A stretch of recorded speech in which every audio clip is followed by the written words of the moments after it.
So-called Vice President Joe Biden, someone who is essentially brain, has the onset of Alzheimer's. If he is elected president, and right now he's 15% up in the polls, and it could very well happen, God forbid, he'll probably be doing coloring books in the White House and die shortly after he takes office, in which case we're going to be left with his vice president. And given the fact that he's narrowed the field so much to only an African-American woman, and the only one that appears to be smart enough to be vice president is highly corrupt Kamala Harris, it's in a very frightening situation, notwithstanding the fact that they are moving far left. Now, Freedom Watch doesn't do things to influence elections. We do things for justice. But if what comes about is, in fact, a realization by the American people as to just how corrupt Joe Biden is and just how brain dead he is and how dangerous he is for the American people, so be it. Here, I have a lawsuit. People don't really know that. It hasn't been publicized.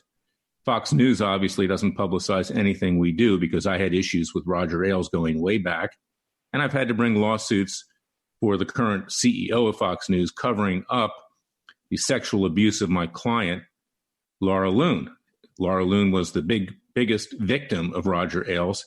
And if you can believe this, it was Suzanne Scott, the current CEO, the head of Fox News, that the Murdochs put in power to cover up the dead bodies, so to speak, of the females that have been abused by Ailes, that I had to sue Suzanne Scott over Loon, over defamation, because she denied this publicly. She held my client out to dry, defamation by implication. She was actually Ailes's enabler to these things. She actually procured hotel rooms with her own credit card, yet claimed to know nothing about it.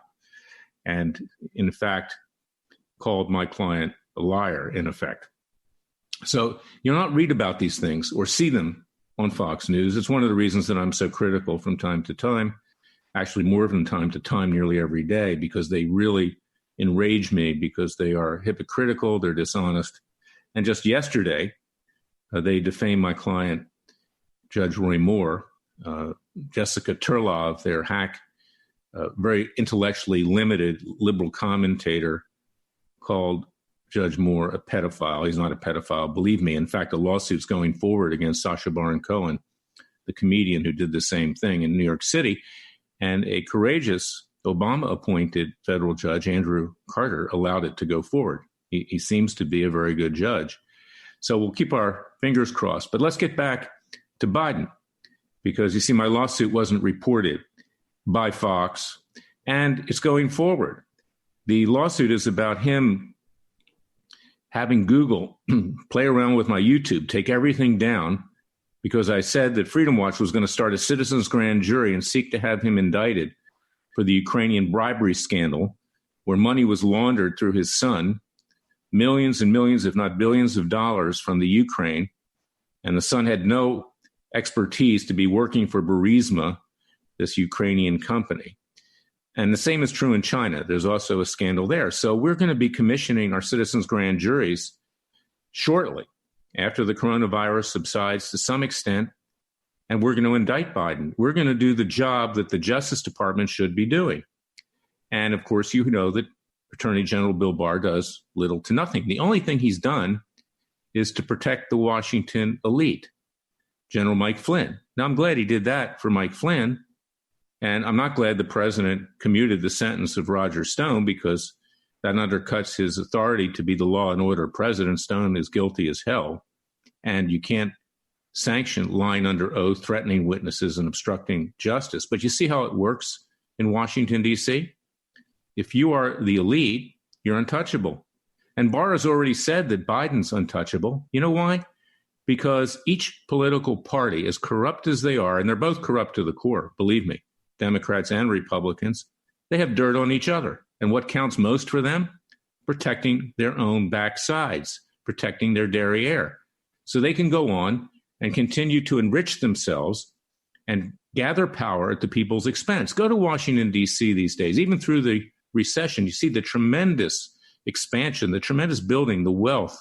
You have people that never went to college that are multimillionaires there because they got hooked up with the right politician and they sucked off the trough, the public trough, with regard to the money. That's Roger Stone, by the way, in a nutshell. He claims he's, has no money, but I doubt that. One should be looking overseas to see where it might be, just like with Manafort. But the reality here is that we, the people, need to do it for ourselves. And we at Freedom Watch are going to hold Biden accountable. And we are holding Biden accountable. And Larry Klayman personally is holding Biden accountable for what he did with YouTube. Now, I got my YouTubes reinstated because I threatened to bring in, with Google, Biden in the lawsuit. And they were so afraid because they think Biden's going to be the next president that they didn't want to hold him out to dry. So they did put my YouTubes back, Freedom Watch YouTubes, back on our channel, Freedom Watch TV. But that's the moral to the story here. You have to stand up for what's right. You can't couch things based upon who people are, whether they're Washington elites or the president's friends. And you can't couch things based upon your own interest if you're going to change this country. Our founding fathers pledged their fortune and their sacred honor and risked their lives to found a new nation. They risked it all. They were rich landholders, and they were willing to lose it all. And we, the American people, now at this moment of crisis, when we are under attack by the radical left, who are burning, looting, maiming, and killing, and trying to overthrow our so-called government. I don't know what there is to overthrow because it's complete anarchy. Nobody's in charge.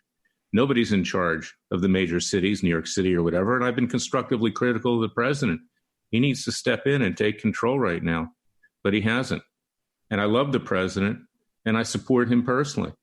But I'll tell you something, if he doesn't step in, that 15% margin with Biden is going to get even bigger because a lot of his supporters will leave him, as apparently they have over the lack of action and the commutation of the sentence of Roger Stone, because people know that just simply stinks. So that's my message for today, is that we need to rise up ourselves, join Freedom Watch's class action against the Chinese, see if you qualify, go to freedomwatchusa.org, our criminal case in The Hague, our various other cases that we're bringing, watch what we do with the police just in the next few days to support them in the city of Philadelphia, my birthplace, the city once of brotherly love, now the city of brotherly hate, because of the radical left over there and the supported District Attorney Larry Krasner and the mayor and the police chief, who are all ultra leftists, white hating people and other hating people. Support what we do and share this podcast at freedomwatchusa.org and Spotify, iTunes, Roku, Amazon Fire, the new Twitter, Parlay, and other places. And go to freedomwatchusa.org, contribute with tax-deductible contributions, and sign up for our Justice League. I want you to stay safe. I want you to be well. But remember, God helps those that help themselves. Right now, we have no government. It's out of control. Nobody's in charge, including the President of the United States. Nobody is in charge. And I hope that he does, because I wish him the best and I support him. But right now, step up to the plate, President Trump. If you don't step up to the plate, you will be struck out, as they say. And that's the problem, because we don't want him to be. And that's the problem that we now face. So we must now do it for ourselves. God bless you, and I'll be back tomorrow with another special podcast. Until then, thank you for listening to me.